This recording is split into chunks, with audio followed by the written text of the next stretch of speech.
जय धर्म जोहार। मैं विनोद भगत आज मैं आदिवासी महासभा के ऑफिस पर आया हूं। यहां पर नारायण उरांव से जो आदिवासी महासभा की अध्यक्ष हैं उनसे बात करने आया हूं। जोहार।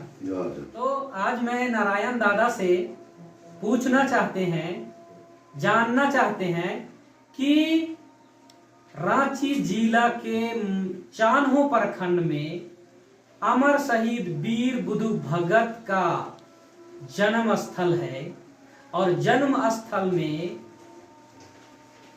उनकी जन्म स्थल में एक एकलव्य स्कूल बनाया जा रहा है। वहां पर बात आ रहा है कि कुछ लोग बाहर के लोग विरोध कर रहे हैं और अंदर के लोग सपोर्ट कर रहे हैं। तो मैं नारायण दादा से यह जानना चाहता हूं कि बाहर के लोग और अंदर के लोग में से अंदर के लोग कौन हो सकते हैं, जो भीतर के लोग कौन हो सकते हैं। नारायण दादा इस पर बताइए।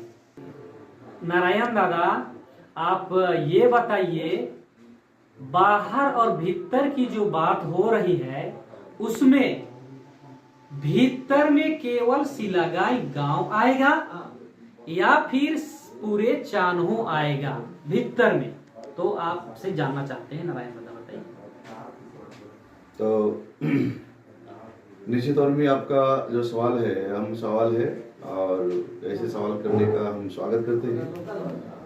यदि हम बात करें शिलागाई का, तो इस मार्ग समिति में जितने भी लोग हैं, अगर शिलागाई का मामला है तो फिर इस मार्ग समिति का जो सदस्य हैं, जैसे सुनील उरांव शिलागाई का नहीं है, महादेव मुखिया पूर्व में जो मुखिया थे वो शिलागाई के नहीं है, आपका इसी तरह अल्फ्रेड मिंज वो शिलागाई से नहीं आते हैं, भवा उरांव शिलागाई से नहीं आते हैं और तमाम जो लोग हैं जो शिलागाई गांव से नहीं आते हैं। ये सच्चाई है। दूसरा, जो कमेटी का जो उपाध्यक्ष है मघी उरांव, वो भी शिलागाई से नहीं आते हैं। रही बात चान्हो प्रखंड की, तो अगर हम पूरे प्रखंड की बात करें तो चान्हो प्रखंड में लगभग सभी लोग आ जाते हैं। लेकिन अगर हम बात करें प्रखंड की, तो फिर वहां का जो वर्तमान का जो स्मारक समिति का जो अध्यक्ष है वो क्या चान्हो प्रखंड के अंतर्गत आते हैं? जी, ये इटकी प्रखंड से आते हैं। तो बाहर भीतर जो बोल रहे हैं इनको थोड़ा स्टडी करना चाहिए, बाहर की कौन है भीतर की कौन है, हमको ऐसा लगता है। नारायण दादा आपने बताया और वो बहुत अच्छा लगा और आप बहुत अच्छी जानकारी दिए कि बाहर से भी लोग हैं और वहाँ के आसपास से लोग हैं और शिलागाई के बाहर के लोग हैं। आगे मैं आपसे जानना चाहता हूँ कि वे लोग कहते हैं कि विरोध करने वाले बाहर के हैं और दूर के लोग विरोध करते हैं। इस पर आप क्या कहना चाहते हैं नारायण दादा? तो इसमें मेरा साफ एक ही चीज कहना है कि लोग जो आज बाहर और भीतर की जो बात कर रहे हैं, इन लोग को सबसे पहले बाबा का जो अमर शहीद वीर बुधु भगत का जो इतिहास है उस पर जाना पड़ेगा। आज सारी दुनिया जानती है कि बुधुवीर भगत वो अंग्रेजों के द्वारा लड़ाई लड़े। उनका इतिहास में देखेंगे तो बहुत सारे लीला है, जैसे टुंगरी माँ का दर्शन देना और लकड़ी तोड़ने के बहाना उनको वीर पानी का दर्शन कराना। वो जब नदी से नहाकर आते थे तो उनका भीगा हुआ कपड़ा उनको छाया करते हुए घर तक आना। दूसरा, जब अंग्रेजों के द्वारा उनको जब बाबा को पकड़ने के लिए जब कोयल नदी की ओर से आते थे तो जेठ का महीना में भी पानी लबालब भरा हुआ मिलता था, जिससे अंग्रेज वहां से उस पानी से शिलागाय गांव तक नहीं आने पाते थे। इन तमाम चीजों को देखेंगे तो ये इन लोग का जो कहना है ये बिल्कुल ही गलत है।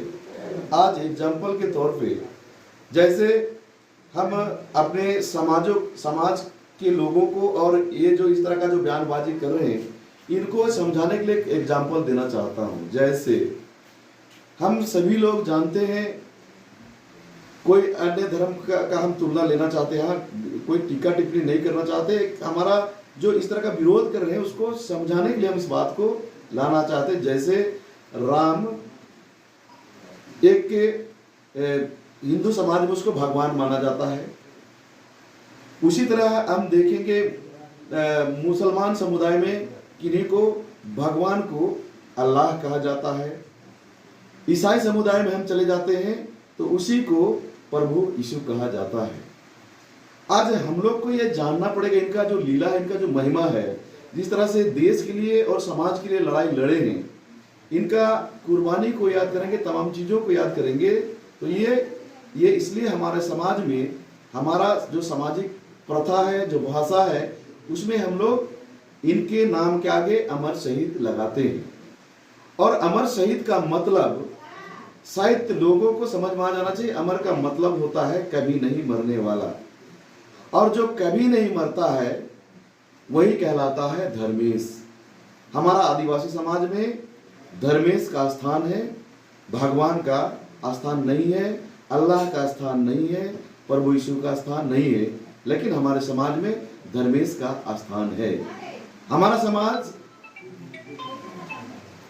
अमर शहीद जोड़ता है, इसका स्पष्टीकरण यही है। और ये जब हमारा धर्मेश है तो जिस तरह अगर राम को देखेंगे, अगर दशरथ का परिवार वाले अगर आप दावा करेंगे कि राम मेरा भगवान है, राम का जन्म स्थल मेरा है, ये कतई हिंदू समाज बर्दाश्त नहीं करेगा, क्योंकि ये विश्व भर का हिंदुओं का आस्था है।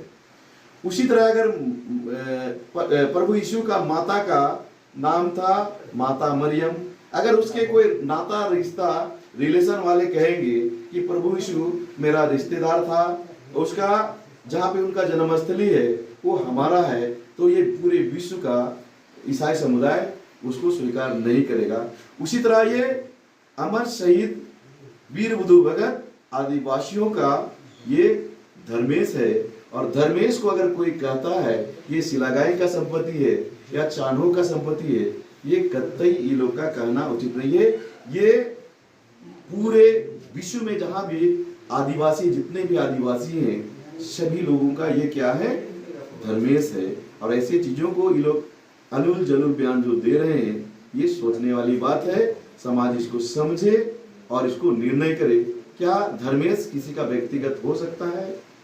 ये जो ऐतिहासिक जो इनका जो आंदोलन था, देश के लिए लड़ाई लड़े थे, क्या उनका वो व्यक्तिगत शिलागाई गांव का या चानो प्रखंड का क्या हो सकता है? ये समाज तय करे। और ये लोग जो अलूल जलूल बयान दे रहे हैं, इसमें ये लोग पहले मंथन करे, बाबा का इतिहास क्या कहता है, बाबा आखिर थे कौन, उनका चमत्कारियत क्या था, तमाम चीजों को देखेंगे, समझेंगे, समझने का प्रयास करेंगे। तो हमको लगता है जो लोग जो गलत सलत बयान दे रहे हैं वैसा बयान देना ये लोग छोड़ देंगे।